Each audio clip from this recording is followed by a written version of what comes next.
Hello, welcome back. My name is Ari, and I do understand that I look a bit like a homeless person, but I need to get these boxes open and the books read because I've got plans next week. Reading plans, not like real people plans. Who does actual things these days? Anyway, this is the Introverts Retreat box for February. It's February, right? Strong start there. What comes in this box? We get a backlist book by a female author, a snack, a bookmark, an 8-ounce candle, a bar of soap or bath salts, and the kind you put in your bath, not drugs. That's a choice. I have it set up to give me a bar of soap. Then you get a bath or body care item, and coffee, tea, or hot chocolate. I get coffee. This is $40 a month or bi-monthly. I will say about the book is you can choose which genre you want, but they also send you an email a couple of days before these ship out, and you can go to their website and choose the exact book that you put in here. And while I appreciate that these are all books by female authors, I am disappointed to have to tell you that maybe 1/6 of the books are by BIPOC authors. So the vast majority of books are by white women. I was specifically looking for a book by a black author this month, and there were 2, maybe 3 choices out of 60-something books. Anyway, before I open up this month's box, let's talk about last month's box. The book was The Widows, which I DNF'd because the writing style was horrible. That one I let them pick for me, and normally I will let them pick for me. The candle was very strong, as far as like a florally scent, but it was good. Like, I really liked it, but I do have to say that if I burned it for a long time, I'd start sneezing. But then I just left it burning and continued sneezing because I like the smell so much. Next, the snacks. I had Madeleines, which were mediocre, and almonds, which were like salted almonds. Like, I don't know how you get anything special with salted almonds. They're salted almonds. Then there was, the coffee was coffee. It wasn't bad. It wasn't like particularly like miraculously flavored, but it was fairly decent coffee. I think it had like a caramel undertone to it. Couldn't taste at all. It tasted like coffee. The soap, I don't know. I haven't run out of bar soap yet, and I don't want to like use a new one when I'm still in the middle of an old one. So I'm sure the soap is nice. I'm gonna get another bar of soap this time that I'm still not gonna use, but sure. And then the body care item was sheet mask or face sheet mask. There was 2 of them. I used the avocado one, which I liked. The other one, I don't remember what flavor it was, but I know it was a drying, like maybe tea tree or something like that, but it was gonna dry out my face, so I didn't use it because my skin is dry the fuck enough without any help. Okay, this month's box. This didn't travel well. I don't know if you can see, but it's broken here. And there's a big ass hole right here. Yeah. So there's that. How does this open? All right, so hopefully there's not anything broken in here. So that cut out a little bit because my address was on top, but this is your first peek. Alright, so the bookmark is the exact same bookmark I got last month. I don't know if I get the exact same bookmark every month or what. If they're going to send me the same bookmark every month, they probably shouldn't like label the bookmark as part of like something you get in the box. But whatever, I don't care. It's a bookmark. Then the book that I chose was Small Silent Things by Robin Page. When the news of her mother's death reaches Jocelyn Marrow, it stirs up memories of her dramatic childhood. She is a mother herself, now to 6-year-old Lucy, living a life of privilege in South Carolina with her husband Conrad, moving as far away from her past as she can get in a world of wealthy white women, even though she herself is not white. Her designer clothes cover a nest of scars across her back, and she hides an even deeper mark, a fundamental stain, something she believes invited her abuse. She also has a blossoming secret. She is becoming obsessed with Kate, her tennis coach. Her neighbor, Simon Bonaventure, is a successful landscape architect and a Rwandan refugee.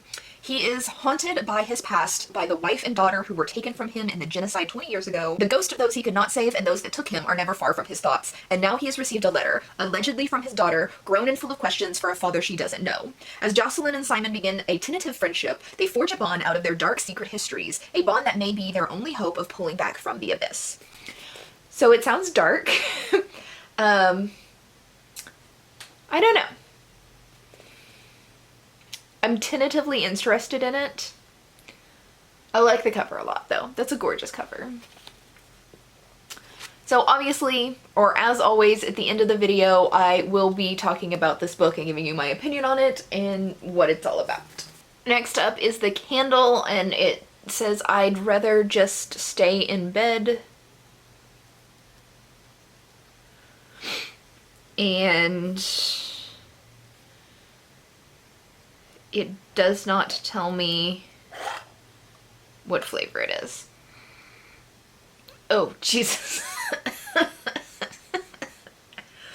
That was a bad choice. It's super floral-y.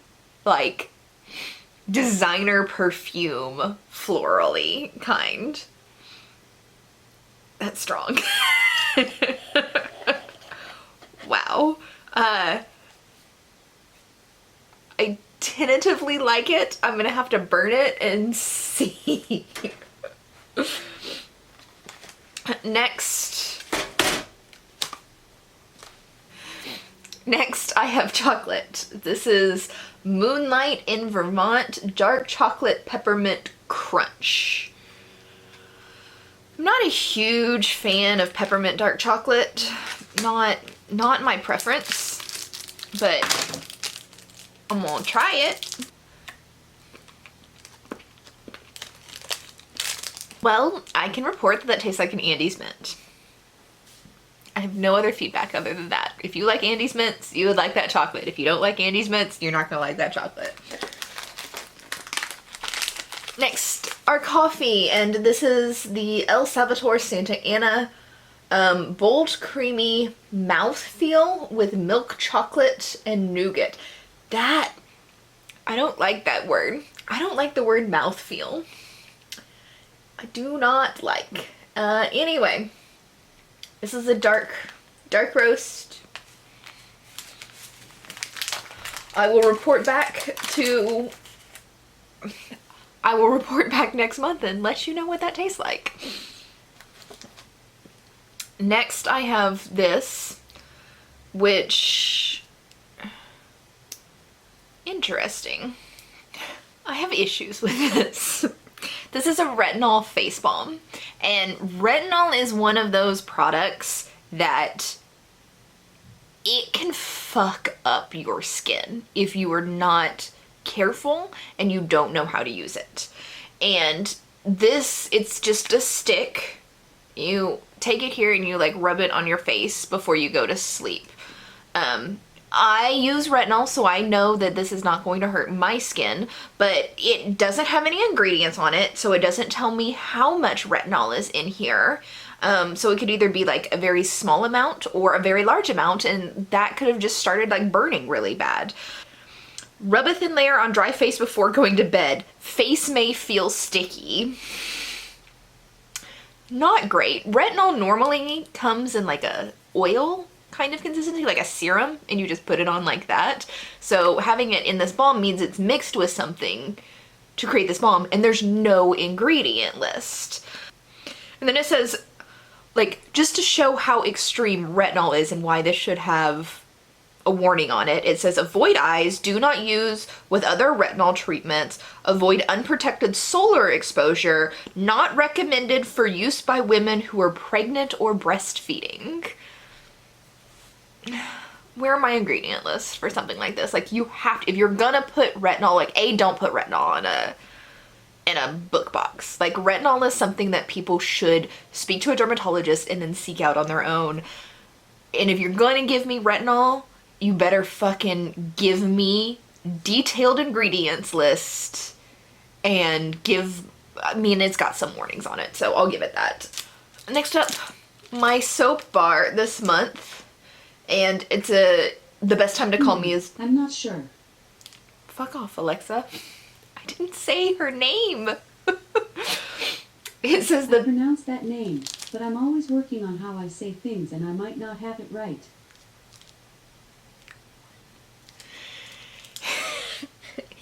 Anyway, it's the best time to call me is don't. And this one does have an ingredients list on it, so thank you. And this is lavender and patchouli, and lavender is my favorite scent, so I'm happy. It smells so good. And then the bar itself is fairly plain, but you can see a couple of little, like, lavender or patchouli bits in it. Smells so good. And the final thing in here is roasted peanuts. Which I'm sure tastes exactly like roasted peanuts.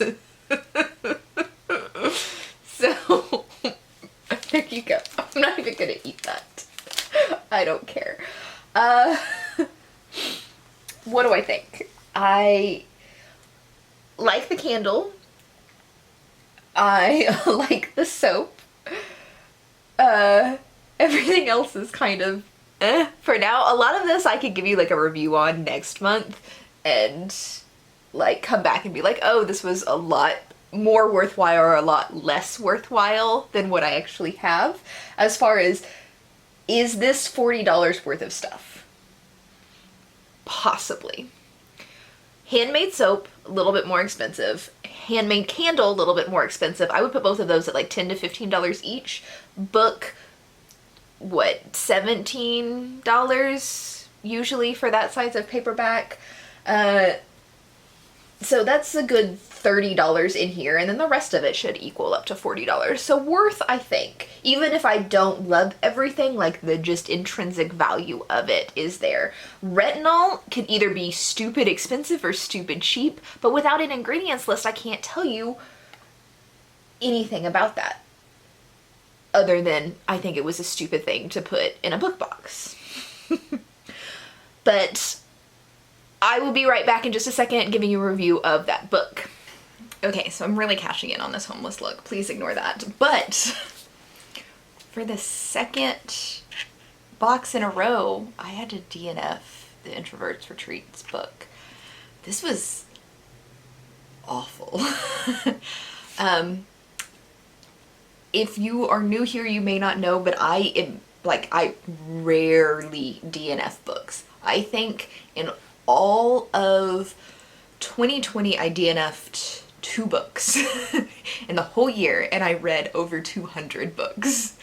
So I rarely DNF books, but I am trying to give myself more permission to not read shitty books this year. So last month's book I DNF'd because of writing, like the writing style, which is normally why I DNF a book. This one I didn't particularly care for the writing style, but it was readable. But I am DNFing this book because of problematic content that I know I don't like, and instead of making myself miserable by reading something that I know I don't like, then I decided to DNF it. So I need to talk a little bit about what's going on in this book and why I chose to DNF it. First, this follows 2 characters. You've got Jocelyn and Simon. Jocelyn is American, and what is my hair doing? I have a tail, just we're gonna go with that. Jocelyn is American, and she was raised by a very abusive mother. And the trope that I hate the most out of everything in the world is abused children. Like, sexually abused or just straight abused. Like I can't deal with that trope. I never appreciate the book, even if like the writing's really good and everything else about the book is good. I always give those books like low star ratings because I just can't deal with that. And this one's kind of told in like a, you know, something is wrong, and then like little bits about previous abuse has been told over time. Interestingly enough, even though I hate that trope more than anything in the world, and that probably would have gotten this book a low star rating to begin with, her story isn't the one that made me DNF the book. It's Simon's. Actually, Jocelyn did have something that I did not like that had nothing to do with child abuse, but I'll get back to that in a minute. Simon is a Rwandan refugee. He fled Rwanda to America during a civil war, and he is extremely wealthy. Both characters are extremely wealthy. He's a wealthy architect, and then Jocelyn married a wealthy white man, and they're neighbors. They live in condos next to each other. In Rwanda, before he fled, he lost both his wife and his daughter. Both characters have like really, really bad PTSD where they have like visual like flashbacks in the middle of everyday conversations, and they'll kind of like zone out, have panic attacks, different things like that because of this PTSD that they have.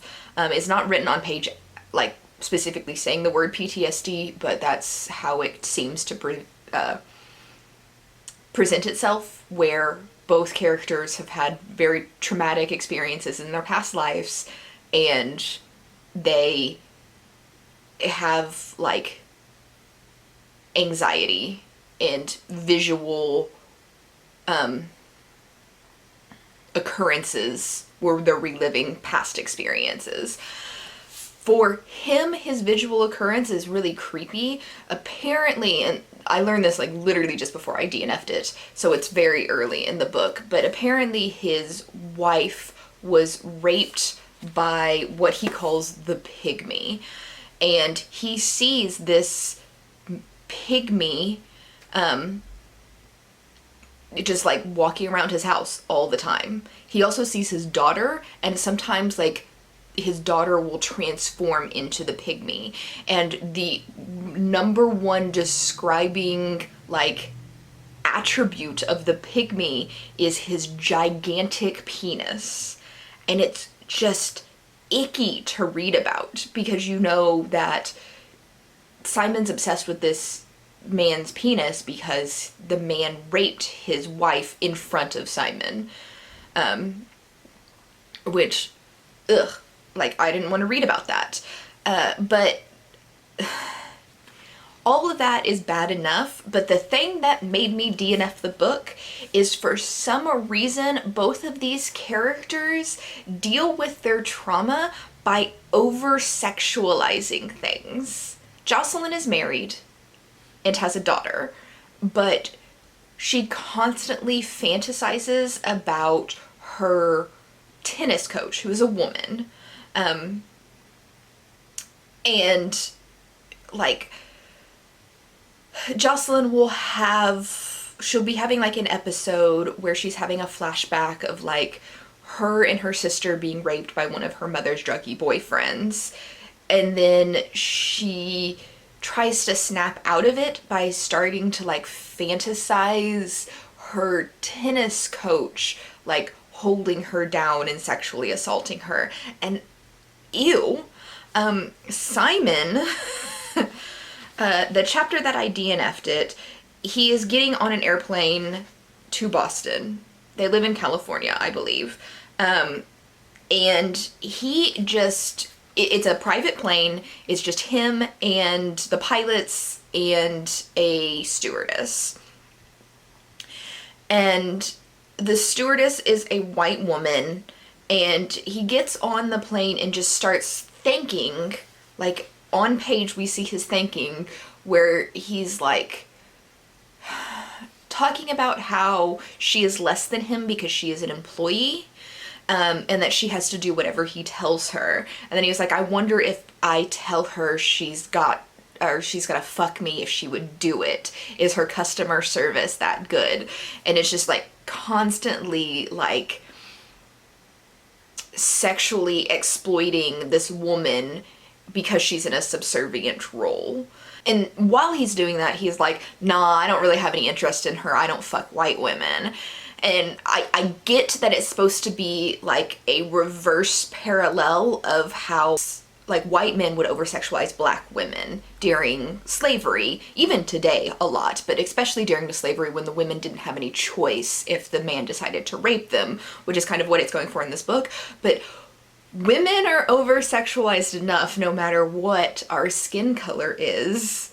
So the fact that it's like, it seems like the author is trying to say that because this woman is white, she deserves to be over-sexualized and his rape fantasies are okay because he's a black man over-sexualizing a white woman, when in reality that's not okay.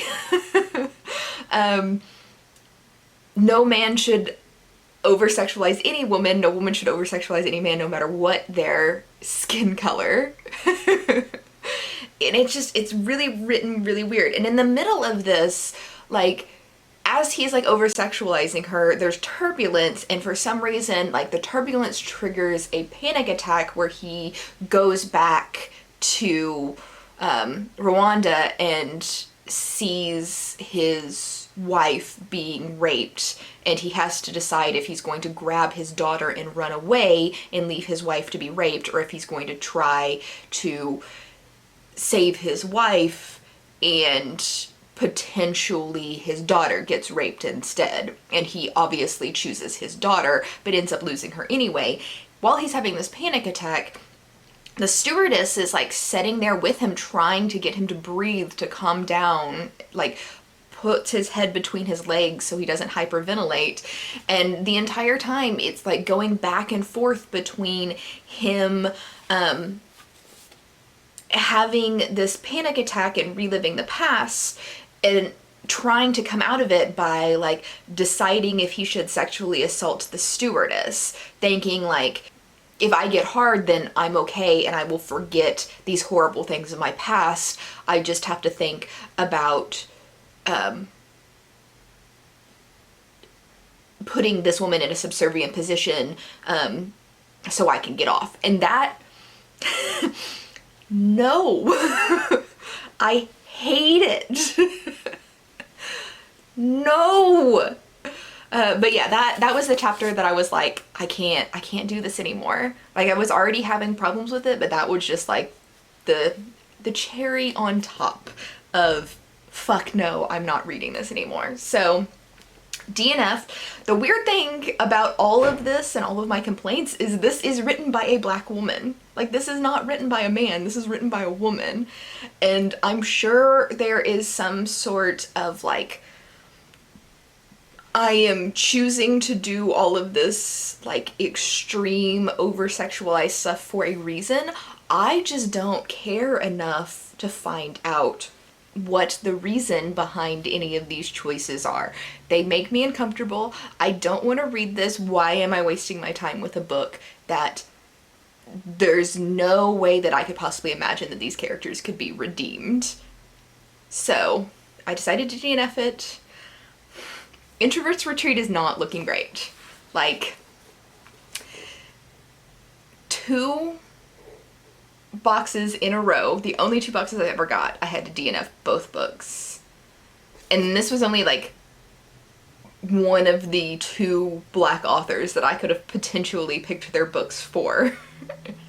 So I'm very, very, very unhappy with the book selections, and it is a book box, so the book should be the most important thing in the box. Like, everything else in the box seems fine and I like most of it, but if the books are going to continue to be this incredibly awful, I don't know that I want to continue with this subscription. Let me know what you think. I think we'll do my typical 3-strike rule, and if next month's book doesn't like greatly redeem the box overall, I'll probably end up canceling this box. Let me know what you think about it in the comments below. And that's everything. Let me know what you think about this box this month, and that's all I got. I'll see you in the next video.